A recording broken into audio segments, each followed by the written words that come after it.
आकाश में चांदी के पहाड़ भाग रहे थे, टकरा रहे थे, गले मिल रहे थे, जैसे सूर्य मेघ संग्राम छिड़ा हो। कभी छाया हो जाती थी, कभी तेज चमक उठती थी। बरसात के दिन थे, उमस हो रही थी और हवा बंद हो गई थी। गांव के बाहर कई मजूर एक खेत की मेड़ बांध रहे थे, नंगे बदन, पसीने में तर, कचनी कसे हुए। सब के सब फावड़े से मिट्टी खोदकर मेड़ पर रखते जाते थे। मिट्टी से पानी से मिट्टी नरम हो गई थी। गोबर ने अपनी कानी आंख मटकाकर कहा, अब तो हाथ नहीं चलता भाई, गोल भी छूट गया होगा, चबेना कर लें। नेउर ने हंसकर कहा, अरे यह मेड़ तो पूरी कर लो, फिर चबेना कर लेना, मैं तो तुमसे पहले आया। नमस्कार। आज की कहानी है नेउर और लेखक हैं प्रेमचंद। स्वर है प्रवीण दीक्षित का। दोनों ने सिर पर झौवा उठाते हुए कहा, तुमने अपनी जवानी में जितना घी खाया होगा नेउर दादा, उतना तो अब हमें पानी भी नहीं मिलता। नेउर छोटे डील का गठीला काला फुर्तीला आदमी था। उम्र 50 से ऊपर थी, मगर अच्छे अच्छे नौजवान उसके बराबर मेहनत न कर सकते थे। अभी 2-3 साल पहले तक कुश्ती लड़ना छोड़ा 2-3 साल पहले तक कुश्ती लड़ना छोड़ दिया था। गोबर ने कहा, तुमने तमाकू पिए बिना तुमसे तमाकू पिए बिना कैसे रहा जाता है नेउर दादा? यहां तो चाहे रोटी ना मिले, लेकिन तमाकू के बिना नहीं रहा जाता। दीना ने कहा, तो यहां से आकर रोटी बनाओगे दादा? बुढ़िया कुछ नहीं करती, हमसे तो दादा ऐसी महरिया से एक दिन न पटे। नेउर ने पिचके खिचड़ी मूछों से ढके हुए मुख पर हास्य की स्मित रेखा चमक उठी, जिसने उसकी कुरूपता को भी सुंदर बना दिया। बोला, जवानी तो उसी के साथ कटी है बेटा, अब उससे कोई काम नहीं होता तो क्या करूं? तुमने सिर पर चढ़ा रखा है, नहीं तो काम क्यों ना करती? मजे से खाट पर बैठी चिलम पीती रहती है और सारे गांव से लड़ा करती है। तुम बूढ़े हो गए हो, लेकिन वह तो अब भी जवान बनी है। दीना बोला कि जवान औरत उसकी क्या बराबरी करेगी भाई? सिंदूर, टिकुली, काजल, मेहंदी में तो उसका मन बसता है। बिना किनारदार रंगीन धोती के उसे कभी देखा ही नहीं। उस पर गहनों से भी जी नहीं भरता। तुम गऊ हो, इससे निबाह हो जाता है, नहीं तो अब तक गली गली ठोकरे खाती होती। गोबर बोला कि मुझे तो उसके बनाव सिंगार पर गुस्सा आता है। करती कुछ नहीं है करेगी, पर खाने पहनने को अच्छा ही चाहिए। नेउर ने कहा, अब तुम क्या जानो बेटा, जब वह आई थी तो मेरे घर 7 हल की खेती होती थी, रानी बनी बैठी रहती थी। जमाना बदल गया तो क्या हुआ, उसका मन तो वही है। घड़ी भर चूल्हे के सामने बैठ जाती है तो आंखें लाल हो जाती हैं और मुड़ मुड़ थाम कर पड़ जाती है। मुझसे तो यह नहीं देखा जाता। इसी दिन रात के लिए तो आदमी शादी ब्याह करता है, और उसमें क्या रखा है? यहां से जाकर रोटी बनाऊंगा, पानी लाऊंगा, तब दो घोर खाएगी। नहीं तो मुझे क्या था, तुम्हारी तरह 4 फंकी मारकर एक लोटा पानी पी लेता। जब से बिटिया मरी गई, तब से तो वह और भी लस्त हो गई। यह बड़ा भारी धक्का लगा। माँ की ममता हम तुम क्या समझेंगे बेटा। पहले तो कभी कभी डांट भी देता था, पर अब किस मुंह से डांटूं? अरे तुम कल पेड़ काहे को चढ़े थे? अभी गूलर कौन पकी है? अरे उस बकरी के लिए थोड़ी पत्ती तोड़ रहा था। बिटिया को दूध पिलाने को बकरी पाली थी। अब बुढ़िया हो गई है, लेकिन थोड़ा दूध दे देती है। उसी का दूध और रोटी बुढ़िया का आधार है। घर पहुंचकर नेउर ने लोटा और डोर उठाया और नहाने चला कि स्त्री ने खाट पर लेटे लेटे कहा, इतनी देर क्यों कर दिया करते हो? आदमी काम के पीछे पैरान थोड़ी देता है। जब मजूरी सबके बराबर मिलती है, तो क्यों काम काम के पीछे मरते हो? नेउर का अंतःकरण एक माधुर्य से सराबोर हो गया। उसके आत्मसमर्पण से भरे हुए प्रेम में मैं की गंध भी तो नहीं थी। कितनी स्नेह, और किसे उसके आराम की, उसके मरने जीने की चिंता है? फिर वह क्यों ना अपनी बुढ़िया के लिए मरे। बोला, तू उन जन्म में कोई देवी रही होगी बुढ़िया, सच।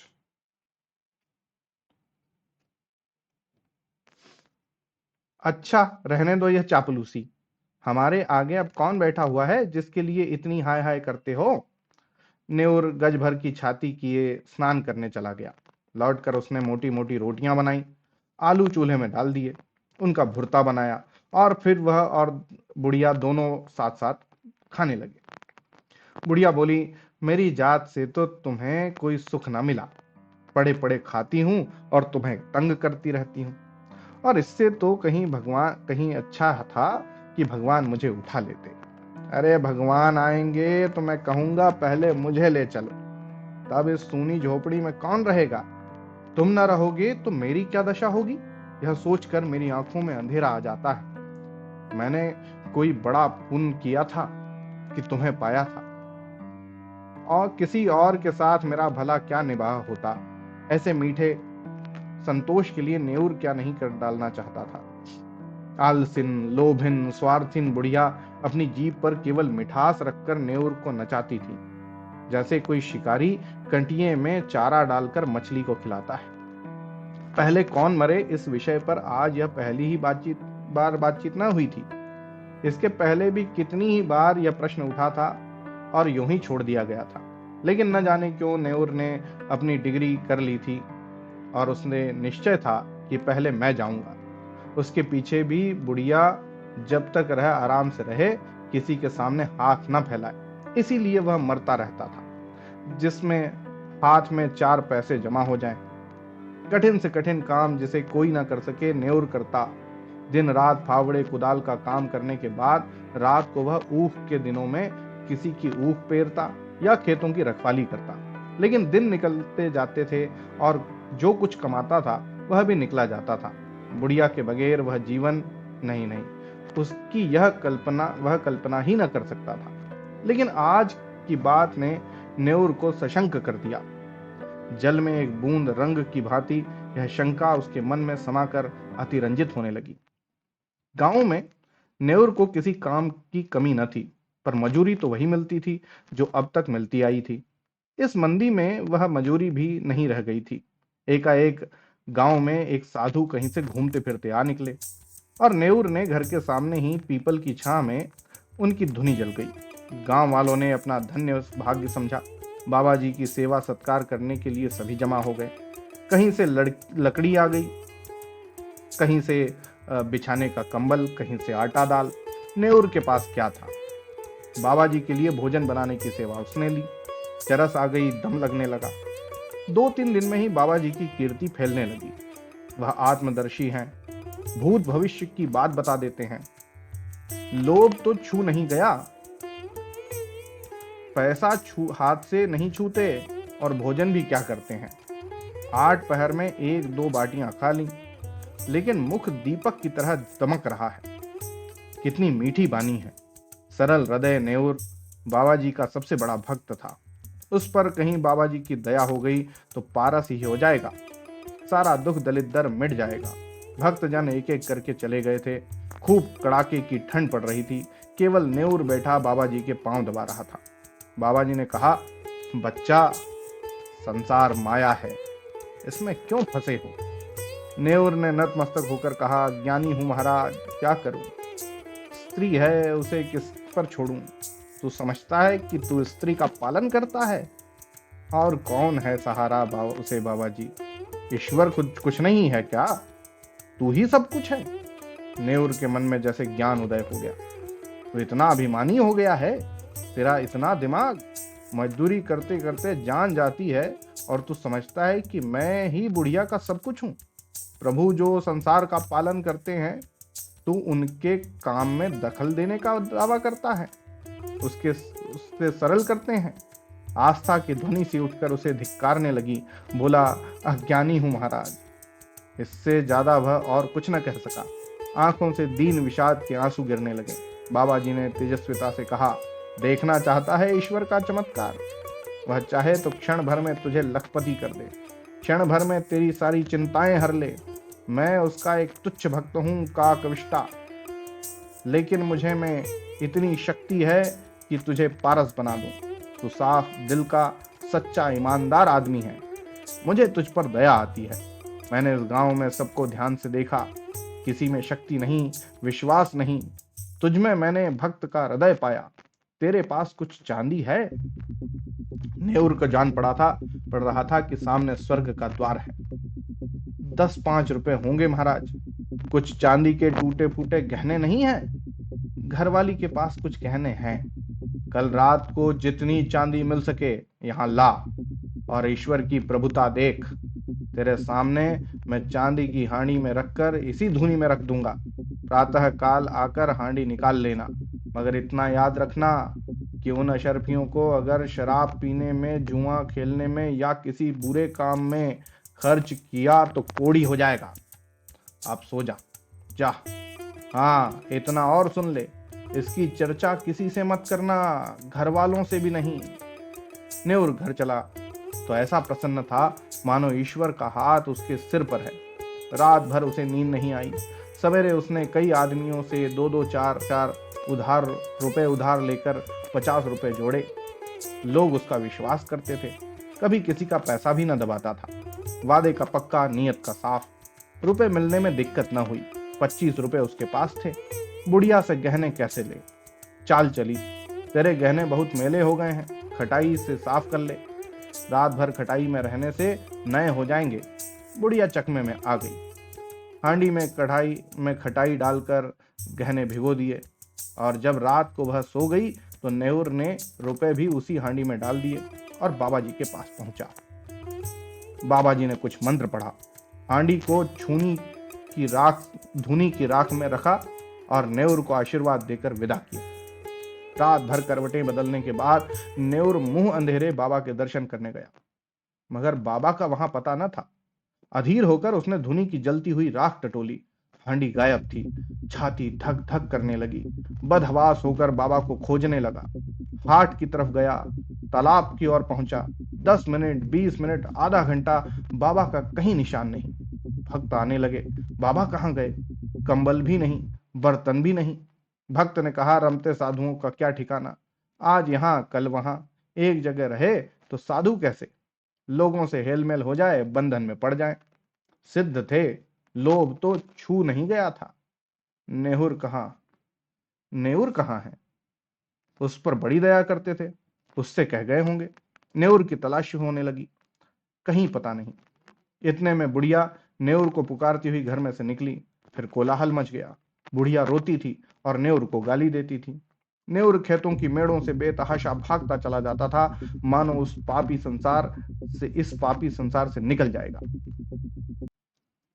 एक आदमी ने कहा, नेउर ने कल मुझसे 5 रुपए लिए थे, आज सांझ को देने को कहा था। दूसरा बोला, हमसे भी 2 रुपए आज के ही वादे के लिए थे। बुढ़िया रोई, दाढ़ी जार मेरे सारे गहने ले गया, 25 रुपए रखे थे वह भी उठा ले गया। लोग समझ गए बाबा कोई धूर्त था, नेउर को झांसा दे गया। ऐसे ऐसे ठग पड़े हैं संसार में। नेउर के बारे में किसी को ऐसा संदेह नहीं था। बेचारा सीधा आदमी आ गया पट्टी में, मारे लाज के कहीं छिपा बैठा होगा। 3 महीने गुजर गए। झांसी जिले में धसान नदी के किनारे एक छोटा सा गांव है। काशीपुर नदी के किनारे एक पहाड़ी टीला है। उसी पर कई दिन से एक साधु ने अपना आसन जमाया है। नाटेकत का आदमी है, काले तवे का सा रंग, देह गठी हुई। यह नेउर है जो साधु वेश में दुनिया को धोखा दे रहा है। वही सरल निष्कपट नेउर जिसने कभी पराये माल की ओर आंख नहीं उठाई, जो पसीने की रोटी खाकर मग्न था। घर की, गांव की और बुढ़िया की याद एक क्षण भी उसे नहीं भूलती। इस जीवन में फिर कोई दिन आएगा कि वह अपने घर पहुंचेगा और फिर उस संसार में हंसता खेलता अपनी छोटी छोटी चिंताओं और छोटी छोटी आशाओं के बीच आनंद से रहेगा। वह जीवन कितना सुखमय था। जितने थे सब अपने थे, सभी आदर करते थे, सहानुभूति रखते थे। दिन भर की मजूरी, थोड़ा सा अनाज या थोड़े से पैसे लेकर घर आता था तो बुढ़िया कितने मीठे स्नेह से उसका स्वागत करती थी। वह सारी मेहनत, सारी थकावट जैसे उसे मिठास में सनकर और मीठी हो जाती थी। हाय वे दिन फिर कब आएंगे? न जाने बुढ़िया कैसे रहती होगी, कौन उसे पान की तरह फेरेगा, कौन उसे पकाकर खिलाएगा, घर में पैसा भी तो नहीं छोड़ा, गहने तक डुबो दिए। तब उसे क्रोध आता कि उस बाबा को पा जाए तो कच्चा ही खा जाए। हाय लोभ, लोभ। उनके अनन्य भक्तों में एक सुंदर युवती भी थी जिसके पति ने उसे त्याग दिया था। उसका बाप फौजी पेंशनर था। एक पढ़े लिखे आदमी से लड़की का विवाह किया, लेकिन लड़का मां के कहने में था और युवती की अपनी सास से न पटती। वह चाहती थी शौहर के साथ सास से अलग रहे। शौहर अपनी मां से अलग होने पर राजी न था। वह रूठ कर मैके चली आई। तब से 3 साल हो गए थे और ससुराल से एक बार भी बुलावा न आया, न पतिदेव ही आए। युवती किसी तरह पति को अपने वश में कर लेना चाहती थी। महात्माओं के लिए पति को वह अपने वश में कर लेना कौन बड़ा काम था। महात्माओं के लिए किसी का दिल फेर देना ऐसा क्या मुश्किल है। हाँ, उनकी दया चाहिए। एक दिन उसने एकांत में बाबा जी से अपनी विपत्ति कह सुनाई। नेउर को जिस शिकार की टोह थी वह आज मिलता हुआ जान पड़ा। गंभीर भाव में बोला, बेटी, मैं न सिद्ध हूं न महात्मा, न मैं संसार के झमेलों में पड़ता हूं, पर तेरी श्रद्धा और प्रेम देखकर तुझ पर दया आती है। भगवान ने चाहा तो तेरा मनोरथ पूरा हो जाएगा। आप समर्थ हैं और मुझे आपके ऊपर विश्वास है। भगवान की जो इच्छा होगी वही होगा। इस अभागिन की डोगी आप भी पार कर सकते हैं। मेरे भगवान तो आप ही हो। नेउर ने मानो धर्म संकट में पड़कर कहा, लेकिन बेटी, उस काम में बड़ा अनुष्ठान करना पड़ेगा और अनुष्ठान में सैकड़ों हजारों का खर्च है। उस पर भी तेरा काज सिद्ध होगा या नहीं यह मैं नहीं कह सकता। हाँ, मुझसे जो कुछ हो सकेगा वह मैं कर दूंगा, पर सब कुछ भगवान के हाथ में है। मैं माया को हाथ से नहीं छूता, लेकिन तेरा दुख नहीं देखा जाता। उसी रात को युवती ने अपने सोने के गहनों की पिटारी लाकर बाबा जी के चरणों में रख दी। बाबा जी ने कांपते हुए हाथों से पिटारी खोली और चंद्रमा के उज्जवल प्रकाश में आभूषणों को देखा। उनकी बाँछें झपक गईं और यह सारी माया उनकी है और वह उनके सामने हाथ बांधे खड़ी रहकर कह रही है, मुझे अंगीकार कीजिए, कुछ भी तो करना नहीं है, केवल पिटारी लेकर अपने सिरहाने रख लेना है और युवती को आशीर्वाद देकर विदा कर देना है। प्रातः काल वह आएगी, उस वक्त वह उतना दूर होंगे जितना उनकी टांगे ले जाएगी। ऐसा आशातीत सौभाग्य। जब वह रुपए से भरी थैलियां लिए गांव में पहुंचेंगे और बुढ़िया के सामने रख देंगे, ओह, इससे बड़े आनंद की तो वह कल्पना भी नहीं कर सकते। लेकिन न जाने क्यों इतना जरा सा काम भी उससे नहीं हो सकता था। वह पिटारी को उठाकर अपने सिरहाने कंबल के नीचे दबाकर नहीं रख सकता था। कुछ नहीं, पर उसके लिए असूझ है, असाध्य है। वह उस पिटारी की ओर हाथ भी नहीं बढ़ा सकता है। इतना कहने में कौन सी दुनिया उल्टी जाती है कि बेटी, इसे उठाकर इस कंबल के नीचे रख दे, जबान कट तो न जाएगी। मगर अब उसे मालूम होता कि जबान पर भी उसका काबू नहीं है। आंखों के इशारे से भी यह काम हो सकता है, लेकिन इस समय आंखें भीड़ बगावत कर रही है। मन का राजा इतने मंत्रियों और सामंतों के होते हुए भी अशक्त है, निरीह है। लाख रुपए की थैली सामने रखी हो, नंगी तलवार हाथ में हो, गाय मजबूत रस्सी के सामने बंधी हो, क्या उस गाय की गर्दन पर उसके हाथ उठेंगे? कभी नहीं। कोई उसकी गर्दन भले ही काट ले, वह गौ की हत्या नहीं कर सकता। वह परित्यक्ता उसे उसी गौ की हत्या नहीं कर सकता। वह परित्यक्ता उसे उसी गौ की तरह लग रही थी। जिस अवसर को वह 3 महीने खोज रहा है, उसे पाकर आज उसकी आत्मा कांप रही है। तृष्णा किसी वन्य जंतु की भांति अपने संस्कार से आखेट प्रिय है, लेकिन जंजीरों से बधे बधे उसके नख गिर गए हैं और दांत कमजोर हो गए हैं। उसने रोते हुए कहा, बेटी, पिटारी उठा के ले जाओ। मैं तुम्हारी परीक्षा कर रहा था, मनोरथ पूरा हो जाएगा। चांद नदी के पार वृक्षों की गोद में विश्राम कर चुका था। नेउर धीरे से उठा और धसान में स्नान करके एक और चल दिया। भभूत और तिलक से उसे घृणा हो रही थी। उसे आश्चर्य हो रहा था कि वह घर से निकला ही कैसे। थोड़े उपहास के भय से उसे अपने अंदर एक विचित्र उल्लास का अनुभव हो रहा था, मानो वह बेड़ियों से मुक्त हो गया हो, कोई बहुत बड़ी विजय प्राप्त की हो। 8वें दिन नेउर गांव पहुंच गया। लड़कों ने दौड़कर उछल उछल कर उसकी लकड़ी उसके हाथ उसका स्वागत किया। एक लड़के ने कहा, कहा कि तो मर गई दादा। नेउर के पांव जैसे बंध गए, मुंह के दोनों कोने नीचे झुक गए, दीन विषाद आंखों में चमक उठा। कुछ बोला नहीं, कुछ पूछा भी नहीं। पल भर जैसे निस्संग खड़ा रहा, फिर बड़ी तेजी से अपनी झोपड़ी की ओर चला। बालक वृंद भी उसके पीछे पीछे दौड़े, मगर उनकी शरारत और चंचलता भाग चली थी। झोपड़ी खुली पड़ी थी। बुढ़िया की चारपाई जहां की तहां थी, उसकी चिलम और नारियल ज्यों के त्यों धरे हुए थे। एक कोने में 2-4 मिट्टी और पीतल के बर्तन पड़े हुए थे। लड़के बाहर ही खड़े रह गए। झोपड़ी के अंदर कैसे जाए, वहां बुढ़िया बैठी है। गांव में भगदड़ मच गई। नेउर दादा आ गए। झोपड़ी के द्वार पर भीड़ लग गई। प्रश्नों का तांता बन गया। तुम इतने दिनों कहां थे दादा? तुम्हारे जाने के बाद तीसरे ही दिन काकी चल बसी। रात दिन तुम्हें गालियां देती थी, मरते मरते तुम्हें गरियाती ही रही। तीसरे दिन आए तो मेरी मरी पड़ी थी। तुम इतने दिन कहां रहे दादा? नेउर ने कोई जवाब न दिया, केवल शून्य निराश करुण आहत नेत्रों से लोगों की ओर देखता रहा, मानो उसकी वाणी हर ली गई है। उस दिन से किसी ने उसे बोलते, रोते या हंसते नहीं देखा। गांव से आध मील पर पक्की सड़क है, अच्छी आमदरफ्त है।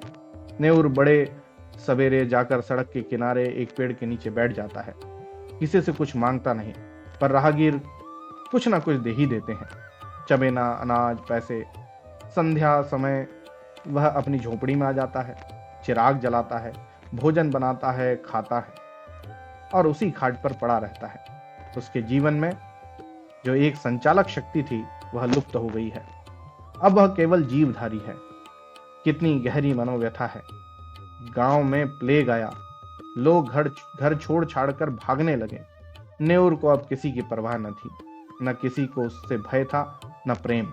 सारा गांव भाग गया। नेउर अपनी झोपड़ी से न निकला और आज भी वह उसी पेड़ के नीचे सड़क के किनारे उसी तरह मौन बैठा हुआ नजर आता है, निश्चेष्ट, निर्जीव। तो ये थी आज की कहानी। आपको कैसी लगी जरूर बताइएगा। बहुत बहुत धन्यवाद। होती है अगली कहानी में मुलाकात, तब तक के लिए जय हिंद।